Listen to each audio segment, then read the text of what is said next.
안녕하십니까. 저는 Compressive Stress of Concrete at High Temperature, A Reassessment, 저자 G.A. 쿄리가 만든 높은 기온에 따른 콘크리트의 압축 강도에 대해 재조명하는 논문에 대해 다루었습니다.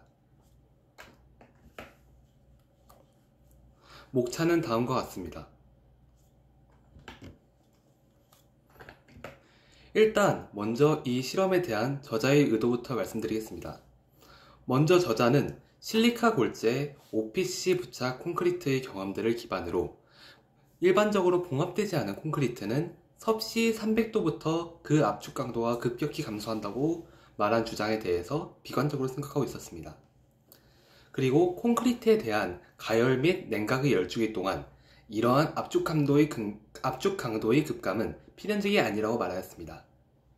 유체 결합 상태에서 유배학적 기준에서 보았을 때 포틀랜드 시멘트 콘크리트의 구조적 유용성을 섭씨 600도 이내로 제한을 합니다. 하지만 오늘날 흔히 사용되는 콘크리트들은 약 섭씨 300도 이상의 온도에서 상당히 힘을 잃습니다. 즉 저자는 600도 이내로 제한하는 이 현대 공정에서 300도 이상, 600도 이하의 공정에서도 이를 버틸 콘크리트를 개발해야 한다고 이를 개선해야 할 필요성이 있다고 보았으며 재료의 작업 온도를 높임으로써 경제적, 안전적 이익을 도출할 수 있다고 보았습니다. 저자의 목표는 다음과 같습니다. 저자는 이 논문에서 총 3가지를 목표로 하였는데 첫 번째는 가열 이후 냉각되는 12기 동안 밀봉되지 않은 콘크리트 강도에 영향을 미치는 물질적, 환경적 요인 및 기초적 메커니즘을 식별하는 것입니다. 두 번째는 보편적으로 믿어져 왔던 것보다 약 600도씨의 높은 온도에서도 높은 강도를 유지하는 콘크리트 혼합물을 설계가 가능하다는 것을 입증하는 것입니다. 세 번째는 이 주제를 더욱 심화적으로 탐구할 수 있는 연구 프로그램의 기반을 마련하고자 함이었습니다. 먼저 저자는 이 주제를 다루기 전에 과거에서는 이 주제들에 대해서 어떻게 다루었는지 역사적 관점에 대해서 보았습니다. 저자는 지난 70년간 수많은 조사들과 그들의 증거들을 종합하여 포틀랜드 기반 시멘트 페이스트와 콘크리트의 압축 강도가 약 550도와 600도 사이의 온도에서 큰 손실 없이 유지될 수 있음을 보여주는 역사적 검토를 제시하였습니다. 옆의 그림은 포장되고 가열된 시멘트, 포장되지 않고 가열된 시멘트, 포장되고 냉각된 시멘트, 포장되지 않고 냉각된 시멘트에 대한 온도에 따른 압축 강도를 나타낸 그래프입니다. 이 그래프를 보면은 어떤 물질이 온도에서 잘 건지는지, 압축 강도가 잘 나오는지를 볼 수 있습니다. 다음으로 저자는 1920년대 초에 콘크리트의 강도에 영향을 줄 수 있는 요소들에 대해 탐구한 리와 스트랜들링의 이론적 모델과 논문을 언급하였습니다. 이들이 포틀랜드 시멘트 페이스트 표본의 온도에 따른 압축 강도와 온도에 따른 석영의 알파, 베타 변환 양상을 비교한 피규어 2를 보면은 300도씨 이상의 온도에서는 압축 강도가 감소하는 추세를 보였습니다. 반면 벽돌 골재가 함유된 콘크리트는 600도씨까지의 시험 온도에서 냉각 후 압축 강도의 손실이 없었음을 알 수 있습니다. 그 다음으로 아브람스라는 사람은 1971년 경량 및 탄산염 콘크리트 시료를 600도씨로 가열했을 때 은색 골재 콘크리트보다 더 높은 고온시 압축 강도를 보였다고 보고하였습니다. 옆의 그래프가 바로 그것에 대한 내용인데 카보네이트, 실리카스, 라이트 웨이트 3가지를 이제 압축 강도를 온도에 따라 비교하였을 때 다음과 같은 그래프 결과가 나왔습니다. 다음으로 보다 최근에는 시멘트의 부품 교체로 PFA, 불소수지나 슬래그를 채용할 경우 OPC 페이스트 시료의 잔류 압축 강도에서 일반적으로 발견되는 손실이 감소하고 경우에 따라 최대 550도씨까지 강도의 증가가 관찰되었습니다. 다음 그래프가 바로 온도에 따라서 OPC, FAA에 따른 압축 강도를 나타낸 것입니다. 그 다음에 저자는 콘크리트의 압축 강도에 영향을 주는 요인으로 총 두 가지를 꼽았는데 크게 물질적 요인과 환경적 요인입니다.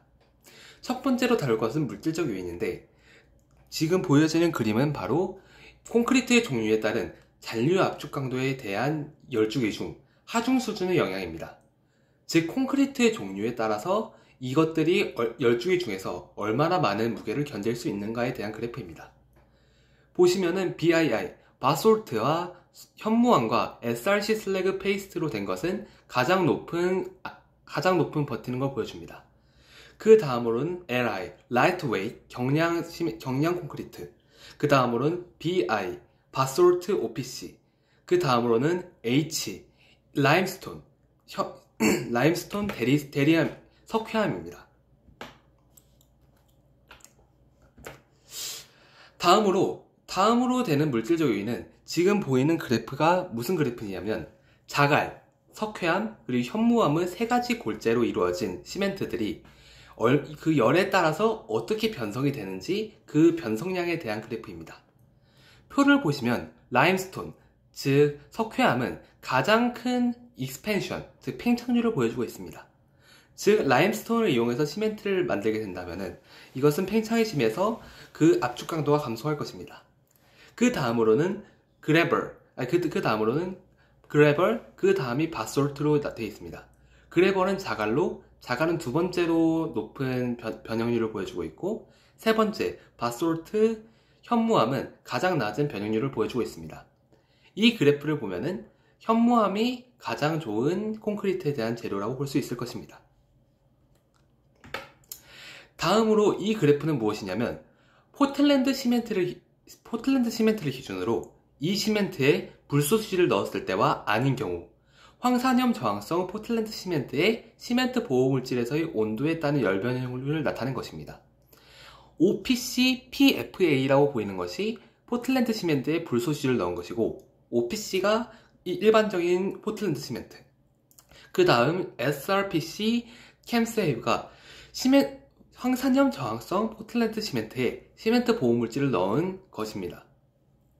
보시면은 이렇게 그래프가 아래로 내려가는 것이 바로 이 온도에 따라서 이 컴프레션, 그러니까 얼마나 안쪽으로 왜곡되느냐의 크기를 보여주는 것입니다. 즉 처음 수치인 0에서 멀어질수록 이것은 변형이 많이 된다고 볼 수 있습니다. 즉 OPC, PFA, 포틀랜드 시멘트에 불소수지를 넣은 것이 가장 낮은 변형률을 보여주므로 가장 높은 압축 강도를 보이고 온도에 따라서 그 다음에 그 일반적인 포틀랜드 시멘트가 그 다음으로 마지막으로는 황산염 저항성 포틀랜드 시멘트에 시멘트 보호물질을 바른 것이 가장 큰 확장, 즉 가장 작은 변형률을 가장 큰 팽창, 즉 가장 작은 압축 강도를 보여주었습니다. 다음으로 이 그래프는 환경적 요인에 대한 콘크리트 압축 강도에 영향을 주는 요인입니다. 그래프를 보시면은 이 온도에 따라서 각각의 압축 강도에 대한 표를 나타내고 있습니다. 보면은 지금 이것이 Thermally Cycled, 즉 열주기가 총 4가지가 존재하는데 그 4가지 열주기 중에서 열에 저항할 때, 열주기에 돌아가고 있을 때, 또 열이 가해지지 않고 있을 때의 열에 관련된 환경적 요인에 따른 온도에 따른 압축 강도를 보여주고 있는 것입니다. 크게 환경적 요인으로는 저자가 3가지를 들었습니다. 먼저 첫 번째로 기온, 두 번째로는 적재 조건, 즉 하중 무게이죠. 그 다음은 세 번째로는 습도입니다. 이 3가지가 콘크리트의 압축 강도에 영향을 가장 주는 요인들입니다.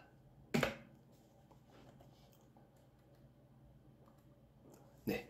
그 다음에 저자는 이러한 재료들의 특성과 과거의 연구들을 언급하면서 높은 온도를 위한 디자인을 언급하였습니다. 현재 사용되고 있는 콘크리트 모델은 정상 작동 조건에 맞게 설계되었지만 화재나 원자로 압력 용기에서 발생하는 600도씨 이상의 온도에 노출될 수 있는 콘크리트를 설계하는 것은 거의 고려하지 않고 있습니다. 콘크리트 구조물은 변형 이후 재생이 매우 힘들기 때문에 죄송합니다. 이게 넘어갔었네요. 네, 다시 하겠습니다. 현재 사용되고 있는 콘크리트 모델은 정상 작동 조건에 맞게 설계되었지만 화재나 원자로 압력 용기에서 발생하는 600도씨 이상의 온도에 노출될 수 있는 콘크리트를 설계하는 것은 거의 고려하지 않고 있습니다. 즉 300도부터 600도의 공정에서는 시멘트, 즉 콘크리트가 잘 버티지 못한다는 것이죠. 콘크리트 구조물은 변형 이후 재생이 힘들기 때문에 고열 시 열주기 동안 콘크리트가 열병에서 자유롭지 못하면 안전과 경제적 측면에서 심각한 결과를 초래할 수 있습니다. 즉 골재가 열적으로 안정되고 시멘트 페이스트와 내온성이 강한 결합이 제공되어서 그것들이 열적으로 상호작용이 이루어진다면 이러한 단점을 개선할 수 있을 것으로 보입니다. 즉 평균 CS 비율이 낮고 수산화칼륨 함량이 낮아 300도씨 이상의 온도에서 더 나은 강도를 제공하는 시멘트 페이스트를 선택하는 것이 바람직합니다. 또한 고온으로 노출되는 콘크리트 설계는 강도 손실에 대한 기여를 최소화함과 동시에 강도 증가를 목표로 합니다. 기존의 콘크리트 상온도인 600도씨를 초과하는 온도에서도 안정적인 콘크리트를 제작한다면 열 유출이나 화재에 노출된 구조물의 재사용 및 재확보 비율이 증가할 것입니다. 옆의 그래프는 이러한 시간에 따른 OPC 페이스트, 즉 이 시멘트 페이스트가 열이 가정되고 있을 때 이것이 보여주는 온도에 따른 변형률입니다. 온도에 따른 변형률이 아니라 가장 빨리 닫아내는 안정된 상태입니다. 즉 600도씨에서 보면은 도달하는 시간이 가장 짧은 걸 볼 수 있습니다. 따라서 600도씨까지에서도 이 시멘트가 잘 버틴다는 것을 알 수 있는 것입니다. 다음으로는 결론입니다. 저자는 문헌에 보고된 압축 강도의 측정 범위는 매우 넓다고 말하였습니다. 그와 동시에 골재 및 시멘트 혼합물 유형 등의 재료와 온도, 하중, 그리고 습도 등의 환경인자가 열주기와 냉각 후 콘크리트 강도에 영향을 미치는 것으로 확인되었지만 모든 인자가 반드시 강도 손실을 초래하는 것이 아니라는 사실도 확인하였습니다. 열주기를 고려해 본다면 밀봉되지 않은 콘크리트의 압축 강도가 300도에서 350도 이상이 되면 급격히 떨어진다는 의견은 기온의 관점에서는 극히 비관적입니다. 또한 평균 곡선에서 고온에서 콘크리트 강도 테스트를 나타내는 것은 특정 혼합 및 환경 조건이 명시되지 않는 한 오차가 발생할 수밖에 없습니다. 이러한 점 때문에 현재까지 화재 및 원자로 압력 용기에서 발생할 수 있는 것과 같은 엄청난 고온으로 인한 사고 시 고온에 노출될 수 있는 콘크리트에 대한 설계가 현재 거의 고려되지 않았기 때문에 이 상황은 매우 위험한 상황이라 볼 수 있겠습니다. 고온에서 콘크리트에 대한 골재를 선택할 때 고려해야 할 첫 번째 기준은 물리적으로나 화학적으로나 바로 열 안전성입니다. 또한 골재는 시멘트 페이스트와 강한 네온성 결합을 생성해야 하며 가능할 때마다 그 둘이 열적으로 호환되어야 합니다. 또한 평균 CS 비율이 낮고 수산화칼륨 함량이 낮은 시멘트 페이스트를 선택하여 300도씨 이상에서의 온도 및 냉각 후 열 조건의 세 가지 중요한 영역에서 더 나은 강도를 제공하는 것이 바람직합니다. 마지막으로 포틀랜드 시멘트 콘크리트 임계온도인 약 600도씨인 것처럼 300도씨부터 600도씨의 온도 범위에서 충분히 콘크리트의 배합을 통해 설계 개선 범위가 존재함을 확인할 수 있었습니다. 이를 이용해 개선하게 된다면 이 콘크리트를 이용하는 산업에서 그리고 이 건축 산업에서 안전과 경제적 이익을 동시에 가져다 줄 것입니다. 이 논문을 읽으면서 제가 느낀 점은 지금까지의 콘크리트가 300도씨밖에 버티지 못하는데 이 공정이 600도씨까지 제한이 된다면 그러면 300도씨에서 600도씨에 대한 콘크리트의 배합물이 빠르게 개발되어야 된다고 생각됩니다. 그래야만 이 콘크리트가 열에 가해졌을 때 그것으로 인한 열 변형률이 적고 그로 인해서 압축 강도가 강해짐으로써 구조물의 안정성과 그 힘이 강해짐으로 안정성도 느낄 수 있고 또한 화재나 원자로에서 노출된 고온으로 인해서 건물이 손상을 입는 그런 사고가 일어났을 때에도 열에 잘 버티는 콘크리트를 이용하게 된다면 그것의 회수율과 그것의 재사용률이 올라가서 경제적으로도 이득을 볼 수 있고 또한 내부에 전달되는 열이 적어지기 때문에 안에 있는 사람들의 안전 또한 보장이 되는 안전성도 챙길 수 있을 것입니다. 이상으로 발표를 마치겠습니다. 지금까지 예과 2학년 319-2679 오지호였습니다. 감사합니다.